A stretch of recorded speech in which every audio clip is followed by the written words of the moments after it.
გამარჯობა ძვირფასოს მენდებო ეთერში პრაქტიკული ფილოსოფია და მე მისი წამყვანი ნინო და დღეს მინდა განვიხილო შემდეგი ორი ტაროს კარტი. ეს არის იმპერატრიცა და იმპერატორი.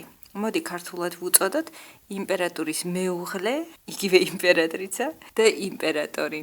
ეს ორი არკანი ჩემს შემთხვევაში განიხილება ერთდროულად, იმიტომ რომ ერთი მეორის გარეშე წარმოუდგენელია. ანუ იქ სადაც არის იმპერატრიცა, იმპერატორის მეუღლე, იქვე იგულისხმება, რომ მას ყავს სადღაც იმპერატორი და ყოველთვის, როდესაც საუბარი არის იმპერატორზე, იგულისხმება, რომ მას ყავს გვერდით თავისი ქალბატონი. წინა ვიდეოში მე განვიხილე მაგი და უმაღლესი ქურუმი ქალი. ზოგადად ვისაც უნდა რომ ტაროს კარტს მოეკიდოს სერიოზულად, ვთხოვ რომ გადავიძეს და ნახოს ეს ვიდეო მაგი და ქურუმი ქალის შესახებ, იმიტომ რომ რეალურად ყველა ვიდეო გამომდინარეობს იქედან, რომ თქვენ წინა ვიდეო ნანახი გაქვთ, ანუ მათში არის რაღაც გარკვეული თანმიმდევრობა. ხო და წინა ვიდეოში ვთქვი, რომ მაგი არის მამაკაცური ენერგიის განსახიერება, ხოლო უმაღლესი ქურუმი ქალი არის ქალური ენერგიის განსახიერება. ანუ მაგის იდეა მიმართულია გარკვეული მიზნისკენ და ამ მიზნის მისაღწევად მოქმედებების კეთებისკენ ყოველდღიურად, ანუ რეპეტიტორულად, ეგრეთ ვთქვათ, გამეორებით, ხოლო ქალის ენერგია კიდე მიმართული არის დასვენებისკენ, უფრო თვითრეფლექსიისკენ, გრძნობებისკენ, ემოციებისკენ, სიყვარულისკენ, სითბოსკენ და ასე შემდეგ. ხო და ეხლა ამ ორი ენერგიის განსახიერებას რეალურად დედამიწაზე, ანუ მიწიერ დონეზე უკვე წარმოადგენს ჩვენი იმპერატორის მეუღლე და იმპერატორი. მაგრამ საქმე იმაში არის, რომ იმპერატორის მეუღლე, ანუ იმპერატრიცა, არ შეიცავს მხოლოდ და მხოლოდ ქალურ ენერგიას. საერთოდ არ არსებობს ადამიანი, ან ქალი, ან მამაკაცი, რომელიც აბსოლუტურად შეიცავს მამაკაცურ ენერგიას ან ქალურ ენერგიას. ყველა ქალში არის რაღაცა დონით მამაკაცური ენერგია და ყველა მამაკაცში არის რაღაცა დონით ქალური ენერგია. აი ამ მიწიერ დონეზე, ანუ იმპერატრიცაში რაღაცა მცირე დოზით არის ასევე მამაკაცური ენერგია, ხოლო იმპერატორში არის ასევე მცირე დოზით ქალური ენერგია. მოდით განვიხილოთ ახლა როგორი არის ჩვენი იმპერატრიცა, ანუ ქალური ენერგია, უმეტესად ქალური ენერგია მიწიერ დონეზე, ხო? თვითონ შევხედოთ კარტს. ანუ ამ კარტაში პირველ რიგში ყურადღებას იპყრობს ამ ქალბატონის პოზა. ეს ქალბატონი ზის ესეც ძალიან მოსახერხებელ სავარძელზე. ის ნახევრად გადაწოლილია, მაგრამ ხერხემალი მაინც გამართული აქვს. ანუ თან ისვენებს, მაგრამ ეგრეთ ვთქვათ, თან აქვს აბსოლუტური კონტროლი თავის თავზე და თავის გარშემო სიტუაციაზე. მას აქვს ლამაზი კაბა, ძალიან მოშვებული. სხვათა შორის ბევრი კარტი ამ ქალბატონს ხატავს მუცლით, თითქოს ორსული არის. ნუ ამ შემთხვევაში ამ რაიდერ ვაიტის კარტის შემთხვევაში ეს ესე არ ხატია, მაგრამ აქ სადღაც იგულისხმება, რომ სადაც კი არსებობს იმპერატრიცა, იქვე შეიძლება ის იყოს ორსულად. ამიტომ ძალიან ხშირად ეს კარტა ამოდის ორსულობაზე. ანუ თავზე მას აქვს ესეთი ულამაზესი გვირგვინი, რაც გულისხმობს იმას, რომ ნუ ის არის თავისნაირთა შორის უპირატესი და ყველაზე ღირსეული და რჩეული. გვირგვინს აქვს 12 დიადება, რაც გულისხმობს, რომ ზეციერი და მიწიერი ყოველთვის კავშირში არის. გარდა ამისა, იმპერატრიცა ასოცირდება ბუნებასთან და აქ 12-ში შეიძლება იგულისხმობოდეს ასევე წელიწადის 12 თვე. მას ხელში აქვს კვერთხი, რომელსაც აქვს ესეთი სიმრგვალე ზემოთ, რეალურად ეს განასახიერებს დედამიწას, ანუ იმპერატრიცას სამფლობელოს და ბოლოს ის არის ესეთი ულამაზესი ბუნების ფონზე, ანუ სადაც არის ულამაზესი ტყე, მოდის ლამაზი მდინარე, იქ არის ჩანჩქერი და ასე შემდეგ.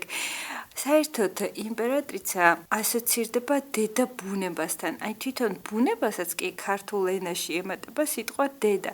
მას აქვს ქალური ენერგია. ისევე როგორც ბუნება მთლიანად შექმნილი არის ჩვენთვის, ანუ ადამიანებისთვის და არის ბევრი, ანუ სიკეთის მომცემი არის, აი ზრუნვის მომცემი. ბუნება რეალურად შექმნა იმისთვის, რომ ჩვენ გქონდეს საკვები და ჩვენზე იზრუნოს, ხო? სწორედ ასე იმპერატრიცა ზრუნავს იმ ადამიანებს, პირებზე, რომლებიც არიან მის სამფლობელოში. ეს შეიძლება იყოს ოჯახი, ეს შეიძლება იყოს ის ორგანიზაცია, სადაც თვითონ იმპერატრიცა მუშაობს. ხშირად ის არის დიასახლისი, მოდი ვთქვათ ესე, აუცილებლად იმპერატრიცა გულისხმობს, რომ ის არის დიასახლისი, მაგრამ ის ასევე შეიძლება ზრუნავდეს თავის პატარა რაღაც ბიზნესში ხალხზე, რომლებიც ყავს დაქირავებული, ხო? ის არის ძალიან ზრუნველი, ის ძალიან არის მოსიყვარულე. რა თქმა უნდა, მასში ძალიან დიდი რაოდენობით არის ქალური ენერგია. ამას მიუთითებს ის წყალი, ანუ ზოგადად წყალი არის ქალის ელემენტი, გრძნობების ელემენტი, ქალური ენერგია არის გრძნობების ენერგია, მაგრამ რაღაცა ძალიან მცირე დონით არის მასში ეს წითელი ელემენტიც, ხო, ეს მამაკაცური ენერგია, ეს ტახტი, რომელზეც ის ზის, ეგრეთ ვთქვათ, მამაკაცურ ენერგიას, მამაკაცურ ენერგიას გარკვეულწილად ეყრდნობა. საერთოდ წითელი ფერი არის მიზნის მიღწევის ფერი, აქტიურობის ფერი და განასახიერებს მამაკაცურ ენერგიას. ქვემოთ აქვს მას თავთავები, ეს თავთავები მიუთითებს გამრავლებაზე, ბუნებაც ესეთი არ არის, თავში ჩავაგდებთ ერთ თავთავს და ამოვა მთელი, რა ვიცი მე, მთელი თავთავი, რომელზეც არის დაახლოებით 25 მარცვალი და შეიძლება უფრო მეტიც. ხო და ანუ იმპერატრიცა მიმართულია იქეთკენ, რომ თავისი ენერგია, ეგრეთ ვთქვათ, თავისი ძალები გაამრავლოს. ის შეიძლება გამრავლდეს ძალიან ბევრი კუთხით. ის შეიძლება იყოს დედა და როგორც თქვი, ტაროსკაცში ძალიან ხშირად იგულისხმება, რომ ეს ქალბატონი არის დედა, ან რომ თქვენ გახდებით დედა, თუ თქვენ ამოგივიდათ, რომ თქვენ ხართ დიასახლისი და ასე შემდეგ. მან შეიძლება ასევე გაამრავლოს და გაზარდოს ნებისმიერი სხვა იდეა, რომელიც მოუვა მას თავში. ის ძალიან კრეატიული ადამიანია. საერთოდ ქალური ენერგია არის ძალიან კრეატიული ენერგია. ეს არის ენერგია, რომელიც მიმართულია რაღაცა ახალის შექმნისკენ, სიახლეების შექმნისკენ. ამ ქალბატონს ძალიან უყვარს სილამაზე, ანუ ის ზოგადად ზის ლამაზ გარემოში, მას უყვარს ლამაზი ნივთების შექმნა. ის ყოველთვის ქმნის რაღაც სილამაზეს თავის გარშემო, აი როგორც დიასახლისი უვლის თავის სახლს, ხომ? უნდა ფარდები ჩამოკიდოს, იქ რაღაც გემრიელი ტახტი დადგას, სამზარეულო კარგად მოაწყოს, როგორც მას მოეწონება. აი სწორედ ეს არის ქალური ენერგიის იმპერატრიცის დამახასიათებელი. ამასთან ის, რასაც იმპერატრიცა ქმნის, არის საკმაოდ გამოყენებადი. ის არ ქმნის რაღაც აბსტრაქტულ სილამაზეს, მხოლოდ ლამაზ სურათს, ლამაზ ნახატს და ასე შემდეგ. ის ქმნის ისეთ მატერიალურ საგნებს, რომლის გამოყენებაც შეიძლება ყოველდღიურობაში. და საკმაოდ პრაქტიკული არის გარკვეული თვალსაზრისით. გარდა ამისა, იმპერატრიცას ძალიან უყვარს ცხოვრებისეული სიამოვნებების მიღება. მას უყვარს გემრიელი საჭმელების კეთება, გემრიელად ჭამა. მას უყვარს ლამაზი ნივთების ჩაცმა, ეგრეთ ვთქვათ, თავისი სხეულის ჩვენება. მას უყვარს საკუთარი თავის მოვლა. როგორც თქვი, მას აქვს ყველაფერი ბევრი, ხო, შესაბამისად, მას აქვს მატერიალური შესაძლებლობები და ამ მატერიალურ შესაძლებლობებს ის დიდი სიამოვნებით იყენებს იმისთვის, რომ საკუთარ თავს მოუაროს. ის არ ინახავს ფულს და შესაბამისად ძველი კაბით არ დადის. არა, ის ამ მომენტში ცხოვრობს და ცდილობს, რომ თავის თავს მაქსიმალურად ასიამოვნოს. მას ძალიან უყვარს სექსი.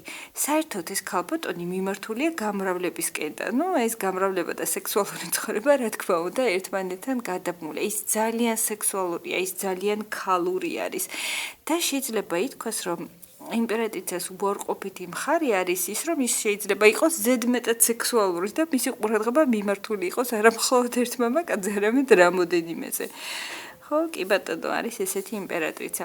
ასევე მისი რამოდენიმე უარყოფითი თვისებაც არის ის, რომ მას შეიძლება უყვარდეს ზედმეტი ჭამა, ანუ ხო თქვი, რომ მას უყვარს აი თავისი სხეულის სიამოვნებების მიღება და მათ შორის კვება, იგულისხმება, უყვარს ჭამა, შეიძლება უყვარდეს ზედმეტი ჭამა და ცოტათი გასუქდეს, ეგრეთ ვთქვათ, ის შეიძლება იყოს ზედმეტად მზრუნველი და მისი ზრუნვა შეიძლება გადავიდეს კონტროლში. გესმით? და შეიძლება იყოს ასევე ზედმეტად ქალური. ზოგიერთ შემთხვევაში ის შეიძლება იყოს ისტერიული, იმიტომ რომ იმპერატრიცას ბუნება მთლიანად დაფუძნებული არის უმეტესად ქალურ ბუნებაზე, ემოციებზე და როდესაც ადამიანს აქვს ძალიან დიდი ემოციები და ლოგიკა ცოტა უკანა პლანზე აქვს, იმიტომ რომ ლოგიკა მამაკაცური ნაწილია, ეგრეთ ვთქვათ. იმპერატრიცა შეიძლება ზოგჯერ ახასიათებდეს რაღაც გარკვეული ემოციების, ეგრეთ ვთქვათ, ცოტათი ხმაურიანი გამოხატვა. მაგრამ როგორც წესი ის ჩვეულებრივად ესე არ იქცევა. ანუ ძალიან ხშირად იმპერატრიცა შეიძლება ასოცირდეს ბუნებასთან ზოგადად. აი თუ თქვენ გახსოვთ ესეთი ფილმი ავატარი, მგონი ყველას აქვს ნანახი ავატარი და აი ავატარში აი მინაპლანეტიანებს აქვთ რაღაცა ხე, რომელიც ასოცირდება დედა ბუნებასთან და ეს ხე არის ჯადოსნური ხე, ის ზრუნავს ხალხზე, ის არეგულირებს ყველაფერს ხო ბუნებას და ის არის რაღაც ჯადოსნური ხე ეგრე ვთქვათ რა საოცრებების მოხდენა შეუძლია და ფაქტიურად ეს ხე ეს დედაბუნება არის ჩვენი იმპერატრიცას პროტოტიპი. ძალიან ხშირად ის ამოდის როგორც დედა, ამოდის როგორც მეუღლე, შეიძლება ამოვიდეს როგორც დედამთილი, ეგრე ვთქვათ, ან ზოგადად ქალი, რომელიც მართავს რაღაც თავის სიტუაციას, მაგრამ მართავს ძალიან კარგად, ძალიან წარმატებით. იმპერატრიცას შეიძლება ქონდეს პატარა ბიზნესი, მაგრამ ისეთი საქმიანობა აქვს ზოგადად ოჯახის გარდა, რომელიც ძალიან მას არ ძაბავს. ანუ როგორც ჩანს ის გადაწოლილი არის, ანუ ესეთი მოშვებულად ზის თავის სავარძელზე. ეს სავარძელი წითელი ფერის არის, მამაკაცურ ენერგიას განასახიერებს და რეალურად ჩანს, რომ აინუ ის მთლიანად ეყრდნობა აი ამ მამაკაცურ ენერგიას, აი ეს იმპერატორი, რომელსაც ჩვენ განვიხილავთ, ძალიან ეხმარება რეალურად იმპერატრიცას და აძლევს ყველა რესურს იმისთვის, რომ იმპერატრიცამ თავისი კრეატიულობა ეგრე ვთქვათ, განავითაროს და შვას ბავშვების, შვას რაღაც იდეები და ასე შემდეგ. აი ესეთი არის ჩვენი ქალბატონი, ან თითქმის იდეალური ქალბატონი, რომელსაც რა თქმა უნდა ზურგს უმაგრებს მამაკაცი. და მოდი ვნახოთ, როგორი არის მისი მამაკაცი, ანუ მისი იმპერატორი. ეს არის ორი აბსოლუტურად განსხვავებული კარტა. ცალკე იმპერატრიცის და ცალკე იმპერატორის. ანუ აქ არის სხვადასხვანაირი ფერები, ის მამაკაცური ფერები თვითონ პეიზაჟი არის ცოტათი ეგრე ვთქვათ ერთფეროვანი. აქ არის დიდი რაოდენობით მთები. საერთოდ მთები ტაროს კარტში ნიშნავს წინააღმდეგობას და ის მას ნიშნავს, რომ ეს ადამიანი ზის თავის ტრონზე იმის შედეგად, რომ მას რაღაც წინააღმდეგობების გადალხვა უკვე მოუწია ცხოვრებაში და რაღაც გარკვეული ტერიტორია უკვე დაიპყრო. გესმით? ანუ თუ იმპერატრიცას სავარძელი არის ესეთი ცოტათი რბილი და ასე შემდეგ, აი ამ მამაკაცის იმპერატორის სავარძელი არის საკმაოდ ესეთი სწორხაზოვანი, ოთხკუთხედი და ეს ყველა არ არის, იმიტომ რომ იმპერატრიცა თუ ასოცირდება უფრო დედაბუნებასთან და ესეთ მრგვალ ფორმებთან, ხო? აი ეს სწორკუთხოვანი ფორმები მხოლოდ და მხოლოდ ასოცირდება ადამიანთან, ანუ ბუნებას არ შეუძლია სწორი კუთხეების შექმნა. ეს არის რაღაც ეგრე ვთქვათ ადამიანის სურვილი, რომ დაიმორჩილოს ბუნება, ააშენოს სახლები, ააშენოს გარკვეული შესანახი სათავსოები, სხვადასხვა ხილისთვის, ბოსტნეულისთვის ააშენოს მაცივრები, ანუ ეს ბუნება შეინახოს, დაასტაბილუროს, ეგრე ვთქვათ, გაკრიჭოს გაზონები, შექმნას სწორი ფორმები პარკში და ასე შემდეგ. ეს ყველაფერი არის ადამიანური ბუნება, ანუ მამაკაცური ბუნება, რომელიც ეგრე ვთქვათ, რაღაცნაირად ასტაბილურებს აი ამ იმპერატრიცას ისეთ ხასიათს, რომელიც მიმართული არის ზრდისკენ აბსოლუტურად ყველა მიმართულებით. გარდა ამისა, ეს ოთხკუთხედი ფორმა ნიშნავს სიმყარეს, ნიშნავს სტაბილურობას და ნიშნავს ზოგადად კანონს. თუ თქვენ მკითხავთ რა არის ის ერთი სიტყვა, რომელიც ასოცირდება იმპერატორთან, მე ვიტყვი, რომ ეს არის კანონი. მაგრამ კანონი არა უარყოფითი კონტექსტით. ზოგადად ძალიან ბევრი ადამიანისთვის კანონი ნიშნავს გარკვეულწილად რაღაც ფუნქციების შეზღუდვას, ხო, წესრიგში მოყვანას. მაგრამ მეორეს მხრივ კანონების გარეშე ძალიან ძნელი იქნებოდა ჩვენი ცხოვრება, ის იქნებოდა ძალიან ქაოტური და შეიძლებოდა კანონების არ ქონა უკანაც კი დაგვწიოს. აი მაგალითად, თუნდაც აი ავიღოთ საგზაო რეგულაციები, ხო? რომ არ არსებობდეს კანონი, რომლის მიხედვითაც მანქანები გადაადგილდებიან ერთ რიგში და ჩერდებიან საჭირო დროს, მაშინ ელემენტარულად ძალიან ბევრი იქნებოდა ეს საგზაო შემთხვევა და ტრაგედია და ასე შემდეგ. ყველა მძღოლს თავისი ემოციების და ხუშტურების მიხედვით ეტარებინა თავისი მანქანა, ღმერთო ჩემო, შეუძლებელი იქნებოდა ასეთ სიტუაციაში უბრალოდ გზის გადაჭრა და საერთოდ ამ გზაზე გასვლა, ხო? ანუ კანონები არის შექმნილი იმისთვის, რომ შექმნას რაღაც გარკვეული სისტემა, რაღაც გარკვეული სტაბილური სისტემა, სადაც საზოგადოება თავს იგრძნობს დაცულად. გარდა ამისა, კანონი ზოგადად არის ისეთი ელემენტი, რომლის დარღვევაც ნამდვილად არასასურველია, ერთხელაც კი. ავიღოთ თუნდაც მანქანის მოძრაობის წესები, ხო? შეიძლება თქვენს უიცავდეთ ამ საგზაო კანონებს და მუდმივად გადადიოდეთ მწვანე შუქზე მხოლოდ, ხო? მაგრამ საკმარისია, რომ ეს კანონი ერთხელ მაინც დაარღვიოთ და შესაძლებელია, რომ იმ დღეს მოხდეს ტრაგედია. გესმით?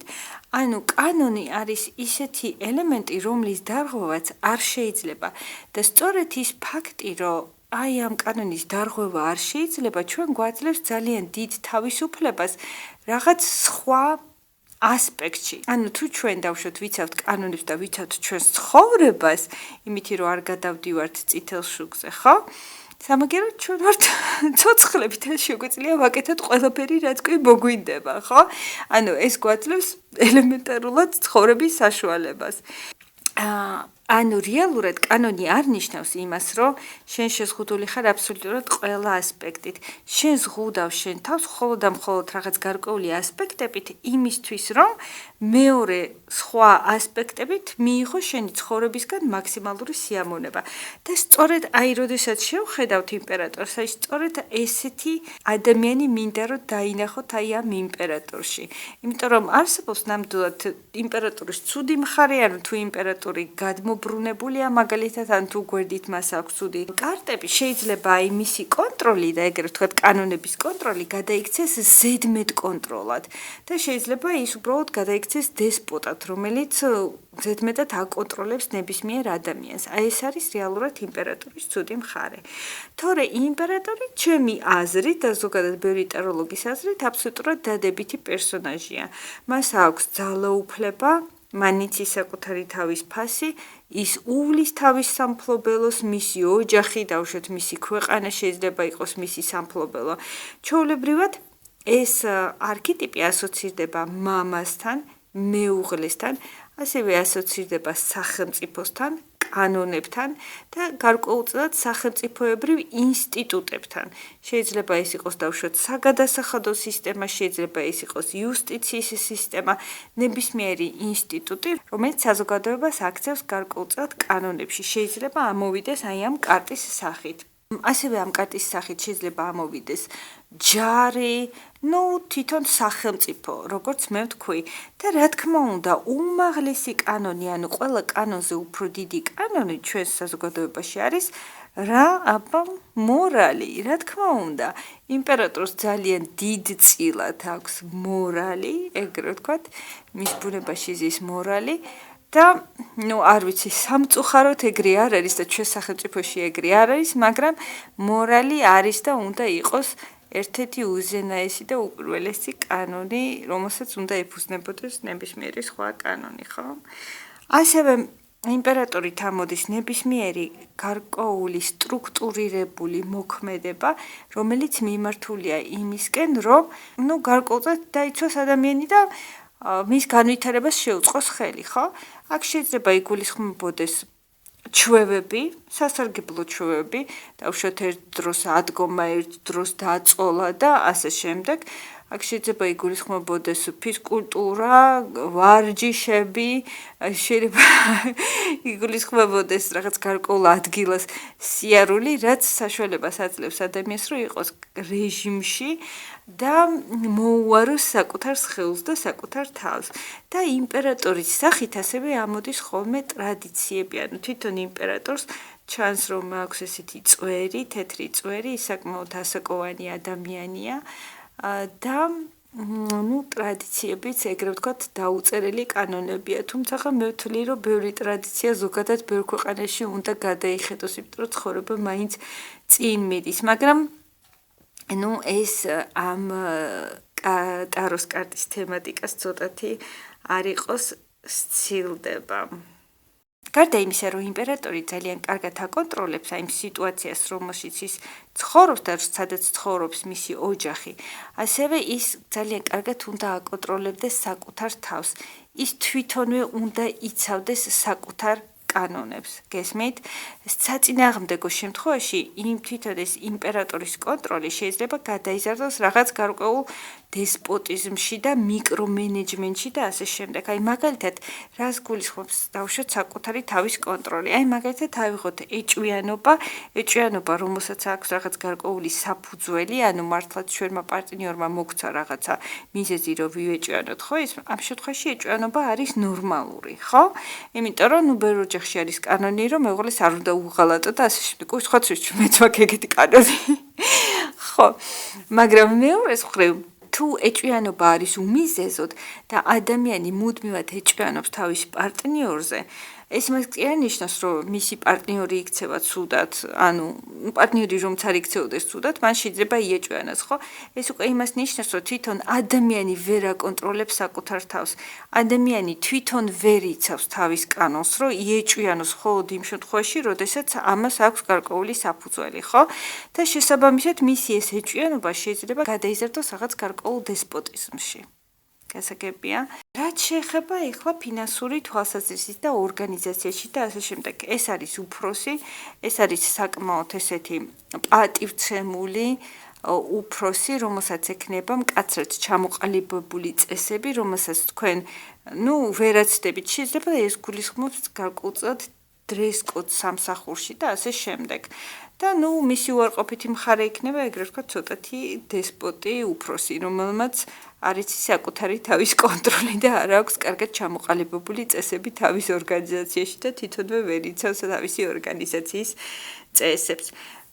ფულის თვალსაზრისით ორივე კარტა არის საკმაოდ კარგი, ორივე კარტის პერსონაჟი არის საკმაოდ წარმატებული. თუმცა ეს ორი პერსონაჟი კიდევ ერთხელ ვიტყვი, რომ არასოდეს მოიაზრება ცალ-ცალკე, ხო?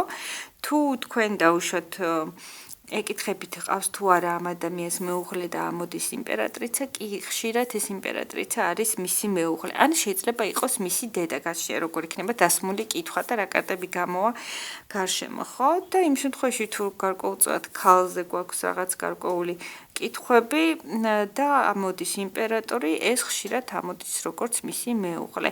ანუ ერთის მხრივ აი ამ ორი ადამიანის ცხოვრება არის ერთმანეთზე აბსოლუტურად გადაბმული. იმპერატრიცას შემოაქვს გარკვეული სიახლე, ზრუნველობა, სიხალისე ოჯახში და იმპერატორს შემოაქვს სტაბილურობა და გარდა ამისა იმპერატორს შემოაქვს ბაზა. იმპერატორი ქმნის ისეთ სისტემას, სადაც ქალი გრძნობს თავს დაცულად და გარდა ამისა ძირითადი ფინანსური ბაზა მაინც მოდის იმპერატორის მხრიდან, იმიტომ რომ იმპერატორში არის უფრო დიდი რაოდენობით მამაკაცური ენერგია და მამაკაცური ენერგია მიმართული არის მიღწევისაკენ. და შესაბამისად ის არის ეგრეთ ვთქვათ ფულის ძირითადი შემომტანი. ხო, ასევე იმპერატორში არის ძალიან ცოტა რაოდენობით ქალური ენერგია, ანუ აქ რაღაც პატარა მდინარე ჩამოდის მის მარცხნივ, თუ კარგად დაუკვირდებით დაინახავთ, რომ მაშიც არის გარკვეულწილად ქალური ენერგია, ანუ ნებისმიერ შემთხვევაში ზრუნვის ენერგია და სიყვარულის ენერგია არის ქალური ენერგია და იმპერატორს ეს ახასიათებს. და მოკლედ ესენი არიან ჩვენი დედიკო და მამიკო. ფაქტიურად ესენი არიან არკანის სულელის მიწიერი მშობლები. ანუ თუ არკანის სულელის ზეციერი მშობლები იყვნენ მაგი და უმაღლესი ქურუმი ქალი, მიწიერი მშობლები უკვე არიან იმპერატრიცა და იმპერატორია. ეს აი ორი ზეციერი ენერგიის, მამაკაცური და ქალური ენერგიის განსახიერება დედამიწაზე. იმედია, კარგად აგიხსენით. იმედია, თუ გაქვთ კითხვები აუცილებლად დამიწერეთ კომენტარებში. ძალიან დიდი მადლობა. თქვენთან იყო ნინო, პრაქტიკული ფილოსოფია და შემდგომ შეხვედრამდე.